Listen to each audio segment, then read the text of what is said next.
Rogan has now given his reaction to the intense new training clips of Islam Makhachev as he prepares for his upcoming showdown with Jack Della Maddalena, and the MMA community is going absolutely wild over it.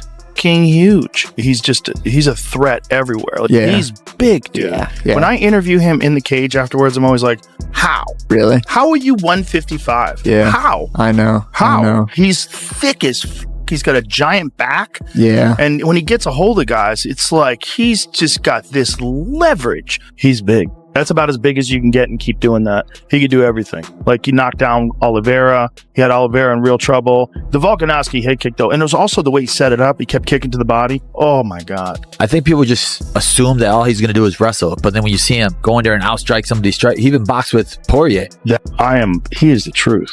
I was always impressed with him. Islam is scary standing up. Like, in the beginning of his career, he was really good at wrestling, not as good at standing up, but now he's just as good at standing up. His striking has leveled up significantly.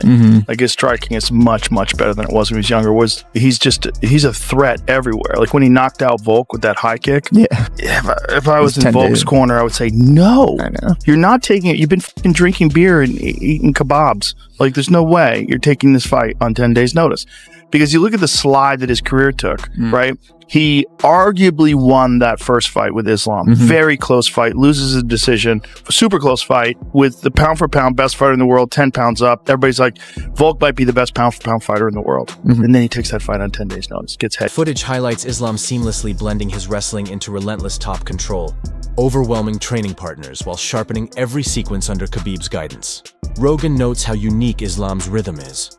The way he fakes level changes, forces the guard up with his straight left, then instantly shoots for the hips before his opponent has a chance to adjust. But he talks about how like heavy he is, but in reality, I was heavier than him. If you look the numbers, I was 181 and he was 178. I didn't feel he that strong at all, at least on the pressure, you know. But like you say, I cannot say that because I feel like he let me get up. I rush trying to get on my feet, and unfortunately, he got a very tight position. I was very impressed. No excuse, Islam is a great fighter, but I just feel frustrated about myself making such a amateur mistake, you know. Ilya Poirier's talking about coming to 155, and you're like, I'm tired of these little people coming up to fight me.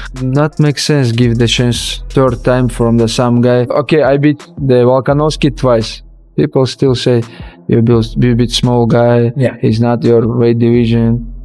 If I beat Tapura, it's gonna be the same. Everybody gonna talk same. If I go up, takes a second belt, this is a legacy. But one of your friends, you guys are teammates, you and Bilal. Honestly, Bilal killed my plan, Yeah. We become like close friend. We have same manager. Nobody would know what's gonna be in the future, I just have same dream. Yeah. I want to be double champ. I want to be like you, champ. How many? 11 times defend your belt. You're on your way, man. You're on your way. And then he comes into the fight with Poirier, 4 months later or something like that? Compromised, clearly. You got head kicked, shin to the dome, stopped, unconscious, and then you've got to fight the scariest boxer in the division, and you get knocked out. And so then this big slide. Yeah, I think that was his biggest mistake, right? Huge mistake. You just want to do two mistakes. One, you don't fight Islam on 10 days notice. You just can't. That just doesn't make any sense. That's crazy. He's so hard to beat. He's so good. He's as good as it gets. He's as good as it gets. He's the most complete fighter on the roster. When you KO Volkanovski like that, and then you choke out Dustin Poirier like that guy, that's the full thing, right? He can head kick you. He could strike with you and knock you. Knocked out Glacier T-Bow with one shot standing. Yeah. He can knock you out, like, legitimately. And he can still strangle you. And he can still smother you. Like, it's the perfect combination. That is such a crazy strategy. It's like you're outmanning every guy you fight. Just out-grappling him, out-striking him. Most people try to be like a specialist. Exactly. A lot of those really good grappler guys, they're strong, definitely, but they're really strong at closing up all of the space. I feel like there's 2 types of being strong in grappling. There's being strong in I don't let you move me. And then there's strong in I get to move you really good. And the good guys get to do. Fighters and analysts agree on one point. When Islam gets going, he doesn't just secure takedowns. He strips away every ounce of resistance. His control is suffocating, with heavy shoulder pressure, seamless rides, and fluid transitions that leave no room to reset. On the feet, he's evolved into a major threat, sitting comfortably in southpaw, chopping with calf and body kicks, baiting reactions with his jab, and smashing the left hand to drive opponents toward the fence where the clinch begins. That's exactly what makes his matchup with Jack Della Maddalena so compelling. Jack brings crisp boxing, vicious body shots, sharp counters, and ice-cold composure in the pocket. His right hand is devastating and his body work drains rivals, but his style shines most when there's room to move and a rhythm to exploit. Islam suffocates that space, shutting down exits, crowding the cage, and turning striking sequences into grinding wrestling battles. The weigh-ins. Arman Sarukian, I pulled out of the fight because of back issues. They replaced him. Money Moicano stepped in. The name gives it away, Money Moicano. The guy will have got a massive pay bump for taking the fight on short notice like that. Massive risk for him, massive reward, but also even bigger risk for Makhachev because no one thought he was going to lose that fight at all. Nobody thought he was going to lose it. There was a lot on the line there for Makhachev. And he did what true champions do, fight anybody.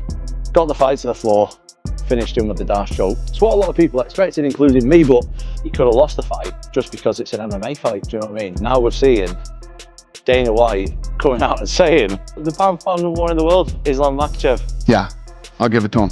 But as we all know, to me, pound for pound is a load of made up stuff. So I don't look into that, but it's just funny how he's kind of jumped ship now from John Jones to Islam. Best lightweight in the world by far with his performances. I have no problem saying that. His hands are getting better. He just outstruck Poirier. He can out-grapple anybody. He truly is doing it for more than just the punches, kicks, knees, and elbows and being the UFC champ and the glitz and glam. He's got something deeper that he's fighting for. He's fighting for an entire village, an entire portion of the country, an entire religion, and an entire legacy for himself and also Khabib and Khabib's father. News broke on weigh-in day that Arman Sarukian had withdrawn due to back problems, and in his place stepped Money Mo, whose very nickname hinted at the big payday he'd earned for accepting on short notice. For him, it was a gamble with high risk and reward. But for Makhachev, the danger was even greater since nobody expected him to lose. With so much at stake, Islam delivered like a true champion, dragging the fight to the mat and securing a Darce choke finish, just as many anticipated. Though in MMA, no outcome is ever guaranteed. Not long after, Dana White declared him the pound-for-pound best fighter in the world, shifting the conversation away from John Jones.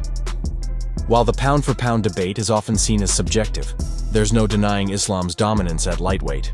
His striking continues to sharpen, as shown when he outboxed Poirier, and his grappling remains unmatched. More than just chasing belts or fame, he fights with purpose, carrying the pride of his village, his region, his faith, and the legacy of Khabib and Khabib's late father. His upcoming clash with Jack Della Maddalena is a stylistic chess match. Jack's sharp boxing, body attacks, and pocket composure against Islam's layered control and suffocating pace. Many analysts believe Jack's window is early, punishing the body, countering level changes with uppercuts, and keeping the fight in open space. But the deeper the fight goes, the heavier it leans toward Islam as his takedowns pile up.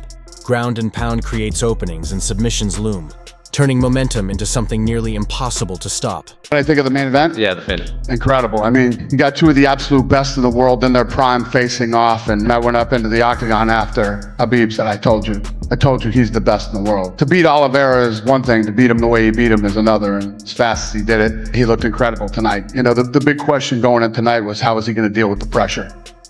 He dealt with it just fine. Who do you think should be next for Ilya? Who should be next for Ilya? 55 has always been so cloudy at the top. Maybe Gaethje. I think him going to 170 to fight Islam, if Islam wins, is a stretch. You know, Islam's big, man. I've never seen Ilya in person, but he seems smaller. I know obviously he can knock anyone out. I do think if they fight, Ilya can knock anybody out from 45 to 170. He has the skills, the power, the technique, and but we've just never seen him in there with somebody that big and somebody with that caliber of wrestling. But I think he should defend the 55 title a few times before that's talked about. We'll see. Bilal, I mean, he was the 170 champ. Islam's the 155 champ. They're very, very close in their abilities. This isn't like Islam's going to walk up to 170 and just walk through Jack Della Maddalena. How do you think Islam does at welterweight? Who knows? I heard he's not going to be any smaller than Jack come fight night. But 55 to 70, that's a little bit different than 35 to 45. But when your skill level is that high, as Islam's is, it'll be interesting if he goes in there and tries to shoot on Jack. Jack stuffs him and gets in his face. But Islam's striking is so underrated. Islam could put the hands on. Many observers see this fight ending somewhere in the middle rounds, with Makhachev either overwhelming Jack along the fence for a stoppage, or locking in an arm triangle once the grind has drained him. Others argue the upset route lies in Jack's crisp boxing, if he can connect clean and early. But doing that while dealing with Islam's relentless pressure and bottomless gas tank is an entirely different test. What makes it more daunting is that Islam's current camp has elevated him further.